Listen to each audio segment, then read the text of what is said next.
मनुष्य की सोच संसार का सबसे गहन या कहो सबसे कठिन भाव है। कब क्या होने के पश्चात ये मन क्या सोच बैठेगा, ये कहना असंभव है। और यही सोच कई बार हमारे मन में हीन की भावना ले आती है। हम सदा हमसे ऊपर की श्रेणी के व्यक्तियों को देखते हैं, उनके जीवन का विश्लेषण करते हैं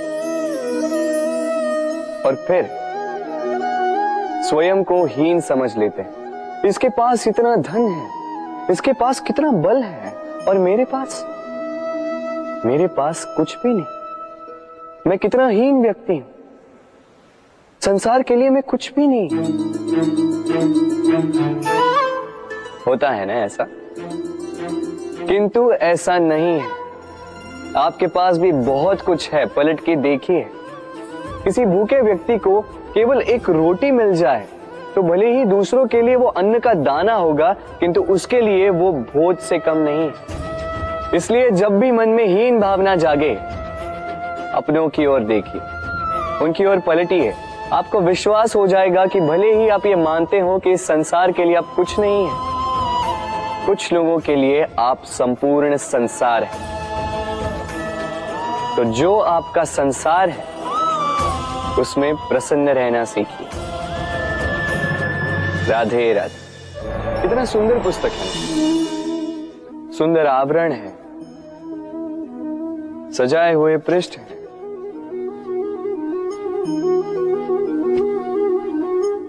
किंतु क्या ये सत्य में अद्भुत पुस्तक कहलाने की पात्र है? क्या इसमें जो लिखा है वो सत्य है, प्रेरणादायी है, हमारे लिए मूल्यवान है? कैसे निश्चय लिया जाए इस बात का? अब आप सोचेंगे कि सीधी सी बात है, आवरण को देख के पुस्तक की गुणवत्ता कैसे जानी जा सकती है? इसके लिए तो आपको उसे पढ़ना होगा, उसे समझना होगा, समय देना होगा, है ना? बिल्कुल उचित सोच रहे हैं आप। बस आश्चर्य की बात यह है कि पुस्तक के विषय में आप ये सारी बातें जानते हैं, किंतु किसी व्यक्ति के विषय में आप ये सारी बातें मन में नहीं लाते। व्यक्ति का मूल्यांकन भी उसके वस्त्रों से, उसके शारीरिक रूप से या उसकी सुंदरता से नहीं किया जा सकता। उसके लिए आपको उस व्यक्ति को पढ़ना होगा, उसे समझना होगा, उसे समय देना होगा। पर हम क्या करते हैं? पहनावे, रंग, सुंदरता को देखकर आकर्षित हो जाते हैं, उसे प्रेम समझ बैठते हैं, और आए दिन कोई ना कोई ये कहते सुनाई देता है कि उसकी प्रेम कहानी सफल नहीं हो पाई, उसे छल मिला। किंतु इसमें दोष किसी और का नहीं, स्वयं आपका है। आपने उस व्यक्ति को समय नहीं दिया, आपने उस व्यक्ति के विचार नहीं परखे। प्रेम 2 क्षण में बनने वाला पकवान नहीं है। इसका स्वाद चखने के लिए आपको जीवन भर का समय देना पड़ेगा। तो समय दीजिए, एक दूसरे के रूप से नहीं, आत्मा से जुड़ी। निश्चित ही मन प्रसन्नता से कह उठेगा, राधे राधे। भूल और मनुष्य, इन दोनों का संबंध कुछ वैसा है जैसा पंख और चिड़िया का, जैसा धारा और नदिया का। यदि भूल मनुष्य के स्वभाव का इतना महत्वपूर्ण अंग है तो आप सोचिए, इस पर लज्जा क्यों? इस पर लज्जा करना ठीक है ही नहीं। वैसे देखा जाए तो भूल हमें स्वयं को और श्रेष्ठ बनाने का अवसर देती है, पहले से अच्छा प्रदर्शन करने की प्रेरणा देती है। अब कदाचित आप में से कुछ इस बात से सहमत नहीं हो, क्योंकि बहुतों की दृष्टि में भूल दोष को जन्म देती है, दोष अपराध को, और अपराध के लिए क्षमा नहीं, दंड मिलना चाहिए। किंतु क्या आपने कभी सोचा है कि ऐसा क्यों होता है? क्या कारण है इसका? इसका कारण है भूल स्वीकार करने से बचना। यदि आप कोई भूल करोगे और उसे स्वीकारोगे नहीं, तो वो भूल दोष में बदल जाएगी और वो दोष अपराध। तो साहस रखिए, अपनी भूल को स्वीकार करना अपनी भूल को सुधारने की दिशा में सबसे पहला कदम होता है। और स्मरण रखिएगा, यदि कुछ अपराध है तो वो है समय पे अपनी भूल ना स्वीकार। राधे राधे। एक शब्द है जो हमें कभी कभी या कहो कई बार सुनाई देता है, स्वार्थ। वो व्यक्ति स्वार्थी है, उसने स्वार्थ में आके ये बुरा कर्म कर दिया, आदि इत्यादि। देखा जाए तो संसार स्वार्थ को पाप का मूल मानने लगा, परंतु क्या स्वार्थ सच में बुरा है? नहीं। स्वार्थ ये शब्द बना है स्व से, अर्थात स्वयं से। यानी कि जिस कार्य में केवल स्वयं का अर्थ हो, केवल स्वयं का लाभ चाप हो, वो स्वार्थ। अब प्रश्न ये उठता है कि आपका स्व क्या है? यदि आपके स्व में केवल आप हैं तो आप अवश्य स्वार्थी हैं। यदि आपके स्व में परिवार सम्मिलित है तो आप परिवार्थी हैं। यदि आपके स्व में अन्य लोग सम्मिलित हैं तो आप परोपकारती हैं। और यदि आपके स्व में ये संसार सम्मिलित है तो आप परमार्थी हैं। तो अपने स्वार्थ से दूर ना जाएं, उसका विस्तार करें। अपने अस्तित्व का विस्तार करोगे तो ये स्वार्थ स्वयं ही परमार्थ में बदल जाएगा। राधे राधे। हम में ऐसा कोई नहीं होगा जिसने वृक्षों को ना देखा, वृक्षों पे इन पक्षियों को ना देखा, इनके घोंसलों को ना देखा, इन पक्षियों को अपने छोटे छोटे बच्चों को भोजन कराते ना देखा। संसार का सबसे ममत्व वाला दृश्य होता है। चिड़िया दूर से अपनी चोंच में दाना भरकर लाती, स्वयं भोजन करने में असक्षम संतान की चोंच में डालती, स्वयं भूखी रहकर निस्वार्थ निश्चलता से। और जब संतान के पंख निकल आते हैं वो उसे उड़ना सिखाती और उसके पश्चात उसे स्वतंत्र कर देती है अपना जीवन जीने के लिए। इस आकाश में उड़ान भरने के लिए। और हम मनुष्य क्या करते हैं? जिस संतान को हम पंछी की भांति पालते हैं, उसके पंख निकलते ही हम उसे बांध देते हैं, ये सोच के कि कहीं वो दूर उड़कर न चली जाए। ऐसा नहीं कि इस स्थिति में माता पिता को संतान से प्रेम नहीं है, अवश्य, किंतु इसमें प्रेम पर मोह भारी पड़ जाता है, जो स्वयं अपने और संतान के भविष्य के बीच में बाधा बन जाता है। हम ये भूल जाते हैं कि हम केवल जन्मदाता है, भाग्य विधाता नहीं। तो जब प्रेम में मोह आ जाए तो वो प्रेम नहीं, स्वार्थ बन जाता है। इसलिए प्रेम को पास रखिए और मोह को दूर, क्योंकि जिससे प्रेम करते हैं उसका विकास नहीं रोका करते। राधे राधे। एक पिता के लिए उसकी संतान उसका गर्व है, उसका अहंकार है, और संतान के लिए उसके पिता उसका आदर्श, उसकी प्रेरणा। बिना कहे पिता संतान की हर इच्छा समझ जाता है और उसे पूरी करने की चेष्टा करता है। दूसरी ओर संतान सदैव प्रयास करता है कि अपने माता पिता को गर्वित करता रहे, किंतु ये बंधन एक स्थान पे आके टूट जाता है। तब जब संतान स्वयं की इच्छा से अपना जीवन साथी चुनना चाहे। क्यों? कारण है संवाद की कमी। जब बात आती है संतान के विवाह की, तो माता पिता सोचते हैं कि इसमें संतान से क्या पूछना, हम उसके लिए कुछ अनुचित तो चाहेंगे नहीं। और संतान का यह मानना होता है कि उसका भविष्य चुनना उसका अधिकार है। दोनों आपस में दुखी रहते हैं, किंतु बात कोई नहीं करता। होना यह चाहिए कि माता पिता को उसी स्नेह के साथ संतान की इच्छा समझ लेनी चाहिए। और संतान को उसी विश्वास के साथ माता पिता को विश्वास में ले लेना चाहिए। एक बार संवाद करके देखिए, वर्तमान और भविष्य दोनों ठीक हो जाएंगे। मन बड़ी ही विचित्र कृति है ये मन। शरीर के किस अंग में बसता है कोई नहीं जानता, किंतु संपूर्ण शरीर इस मन की इच्छा साकार करने के लिए प्रयास करता रहता है। अब यदि मन कुछ खाने का करे तो व्यक्ति उसकी वनों की इच्छा साकार करने का माध्यम ढूंढता रहता है। अब यदि मन किसी को शत्रु समझ ले तो व्यक्ति उसे नष्ट करने का हर संभव प्रयास करता है। अब यदि मन किसी से प्रेम करे तो उसकी प्रसन्नता के लिए हर सीमा लांघने के लिए सज्ज रहता है।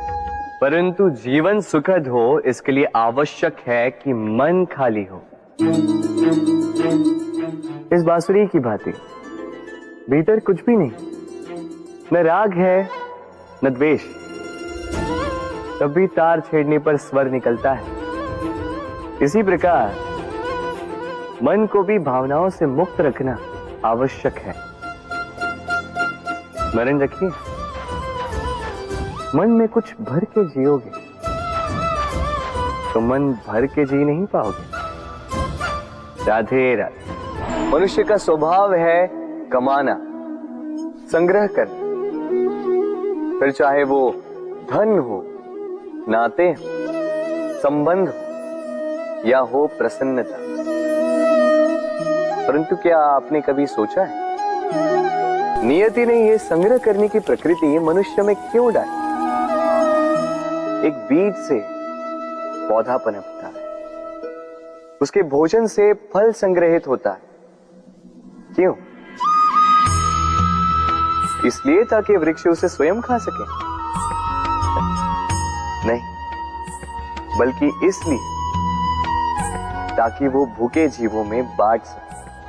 अब आप पूछेंगे कि इसमें वृक्ष का क्या लाभ? लाभ है, क्योंकि जो बांटता है वो मिटता नहीं। जो फल ये जीव खाते हैं वो उसके बीजों को वातावरण में बिखेर देते हैं, जिससे जन्म लेते हैं नए वृक्ष। उसकी जाति, उसका गुण, उसकी मिठास अमर हो जाती है। इसलिए स्मरण रखिएगा, अमीर होने के लिए एक एक क्षण संग्रह करना पड़ता है, किंतु अमर बनने के लिए एक एक कण बांटना पड़ता है। राधे राधे। प्रेम संसार का सबसे पवित्र बंधन है, पर सच पूछो तो ये बंधन से मुक्ति है, स्वतंत्रता है।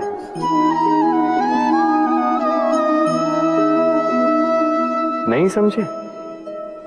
समझाता हूं। यदि कोई आपका प्रेम ठुकरा दे, यदि कोई आपका प्रेम समझ ही ना पाए तो क्या होगा? कुछ उदास हो जाएंगे, कुछ छल करके प्रेम पाना चाहेंगे, तो कुछ बलपूर्वक प्रेम पर अधिकार करना चाहेंगे। किंतु यह आवश्यक नहीं कि जिससे आप प्रेम करते हो उसे भी आपसे प्रेम, क्योंकि प्रेम कोई वस्तु नहीं है, न राज्य है न धन जिसे आप बल से अपने वश में कर सको। प्रेम वो शक्ति है जो आपके लिए हर बंधन तोड़ सकती है, किंतु स्वयं किसी बंधन में नहीं फंसती।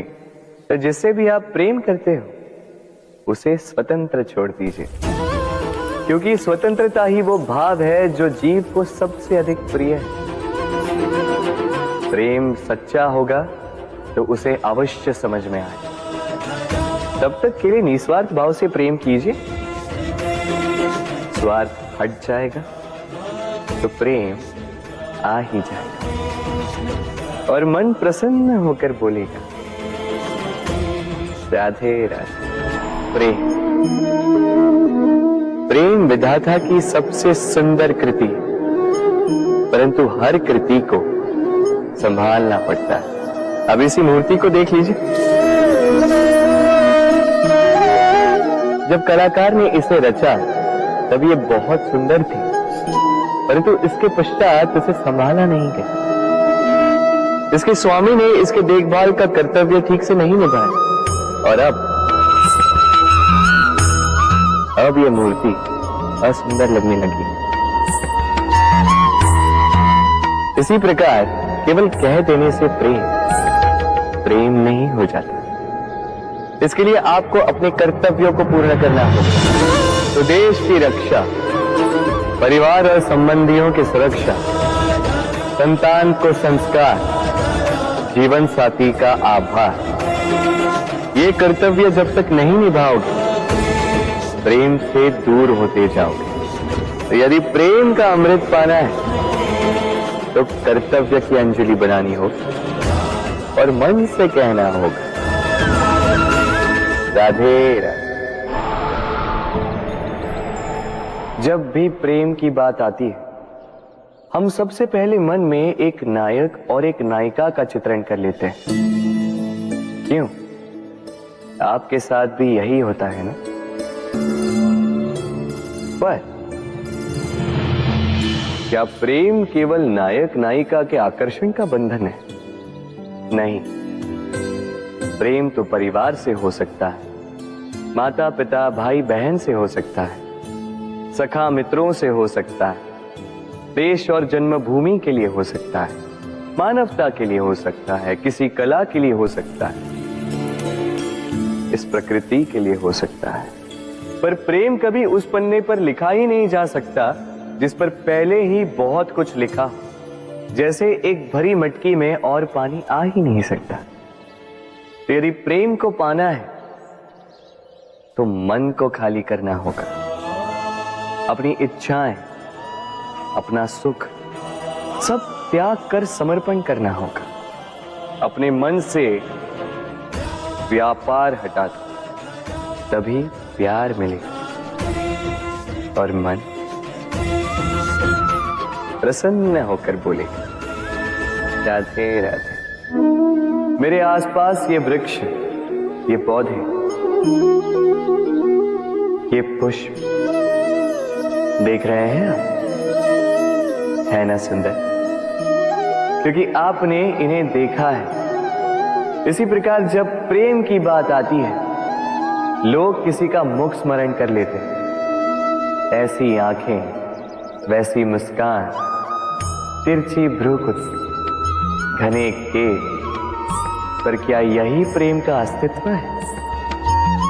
नहीं, ये उस शरीर का अस्तित्व है जिसे हमारी आंखों ने देखा और हमने स्वीकार कर लिया।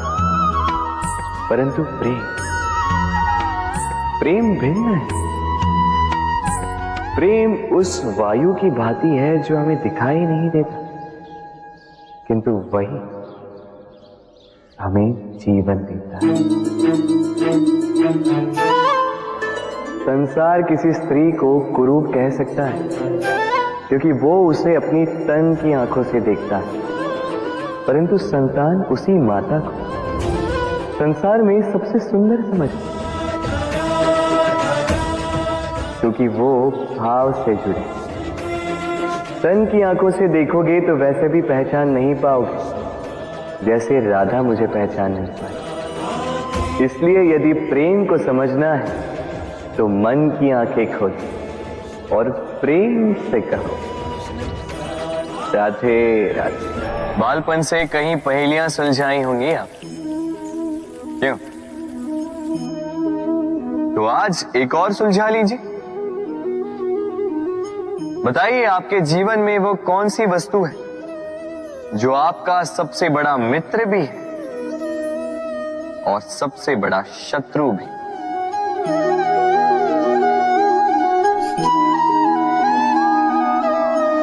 समझदार को एक संकेत ही पर्याप्त है।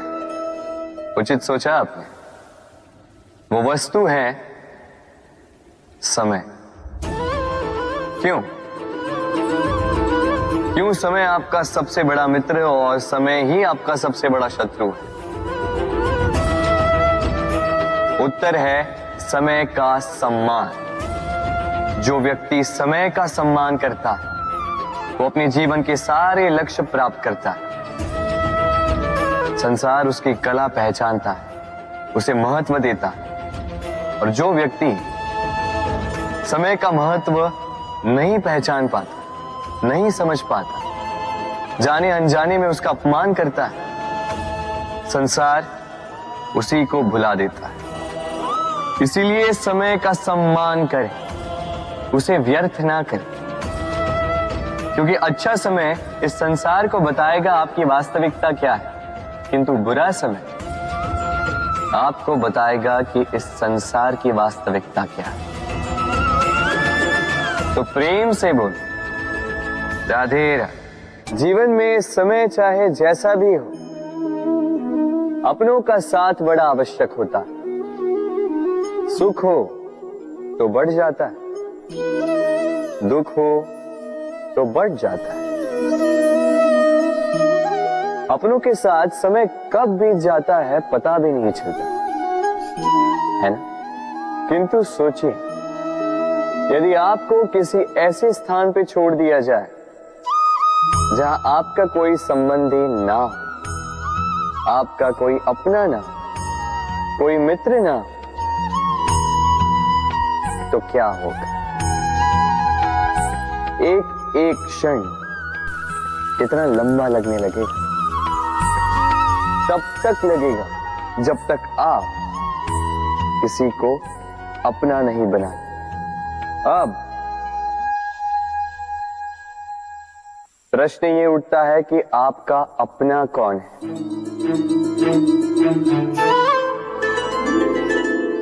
वो संबंधी जिनके साथ आप रक्त से जुड़े, या वो मित्र जिनके साथ आप बालपन से पले बढ़े, या वो सहकर्मी जिनके साथ आप काम करते हैं? नहीं, अपना वो जो विपत्ति में काम आए। अपनों की परख समय की कसौटी पर की जाती है। स्मरण रखिएगा, अपनों के साथ समय का पता नहीं चलता, किंतु समय के साथ अपनों का पता अवश्य चलता है। तो प्रेम से बोलो, राधे राधे। यदा यदा हि धर्मस्य ग्लानिर्भवति भारत, अभ्युत्थानम् अधर्मस्य तदात्मानं सृजाम्यहम्। जब जब धरती पर पाप बढ़ता है, धर्म की हानि होती है, तब तब मैं आता। ये तो आप सब जानते हैं, किंतु क्या आपने कभी सोचा है कि क्यों मैं इस धरा का जीव बनकर ही अवतरित होता हूं? क्यों मैं मनुष्य के रूप में आपके बीच में रहता हूं? आज बताता हूं। संसार में पाप और पुण्य संतुलन में चलते हैं, किंतु जब पाप सीमा से आगे बढ़ जाता है, मुझे आना ही होता है। कारण यह है कि आप मुझे भुला देते। चौकिए मन, मैं आप ही में बसता हूं। बस आप स्वयं के भीतर बसे परमात्मा को भूलने लगते। इसलिए मुझे आना पड़ता है आपको ये बताने कि सारी शक्ति आप में ही समाहित है। पर आप क्या करते हैं? मेरा सम्मान करते, मुझे पूछते, मुझसे शक्ति मांगने लगते, भांति भांति की इच्छाएं मेरे सामने रखते। मुझे आपकी श्रद्धा से कोई आपत्ति नहीं, मुझे आपत्ति है उस भाव से जो आपको दुर्बल बनाता। परमात्मा में श्रद्धा रखिए, किंतु स्वयं की आत्मा पर भी विश्वास कीजिए, क्योंकि इस संसार में ऐसा कुछ भी नहीं है जो आप नहीं कर सकते। हर नर में नारायण बसते हैं और हर नारी में लक्ष्मी। तो पहचानिए अपने भीतर के नारायण और बदल दीजिए इस समय के चक्र। मुझे प्रसन्नता होगी कि मेरे अवतार लेने का वास्तविक प्रयोजन आपको समझ आए। तो शंका त्याग कर शंकर बन जाइए, अन्यथा कंकड़ के समान रहना हो। राधे राधे।